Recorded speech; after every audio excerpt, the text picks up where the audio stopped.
TP വധക്കേസ് പ്രതികളെ ശിക്ഷാ ഇളവിനുള്ള പട്ടികയിൽ ഉൾപ്പെടുത്തിയതിൽ 3 ജയിൽ ഉദ്യോഗസ്ഥർക്കെതിരെ നടപടി.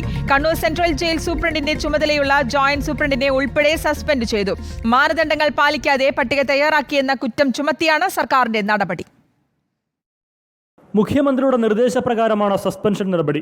കണ്ണൂർ സെൻട്രൽ ജയിൽ സൂപ്രണ്ടിന്റെ ചുമതലയുള്ള joint superintendent KS Sreejith, assistant superintendent BG Arun, assistant prison officer OV Raghunath എന്നിവരെയാണ് അന്വേഷണ വിധേയമായി സസ്പെൻഡ് ചെയ്തത്. ശിക്ഷാ ഇളവിനുള്ള ശുപാർശയിൽ മാനദണ്ഡങ്ങൾ ലംഘിച്ച TP ചന്ദ്രശേഖരൻ വധക്കേസിലെ തടവുകാരെ ഉൾപ്പെടുത്തിയെന്ന് ചൂണ്ടിക്കാട്ടിയാണ് നടപടി. വിഷയത്തിൽ പ്രതിപക്ഷം നിയമസഭയിൽ സബ്മിഷൻ അവതരിപ്പിക്കുന്നതിന് മിനിറ്റുകൾക്ക് മുന്നേയാണ് സർക്കാർ നടപടി പ്രഖ്യാപിച്ചത്. നടപടിക്രമങ്ങളിലെ കാലതാമസം കൊണ്ടാണ് സസ്പെൻഷൻ വൈകിയത് എന്നാണ് സർക്കാരിന്റെ വിശദീകരണം. പാർട്ടിയെയും സർക്കാരിനെയും ഒരുപോലെ പ്രതിരോധത്തിലാക്കിയ വിവാദത്തിൽ ഉദ്യോഗസ്ഥ പിഴവെന്നായിരുന്നു സർക്കാരിന്റെ നിലപാട്.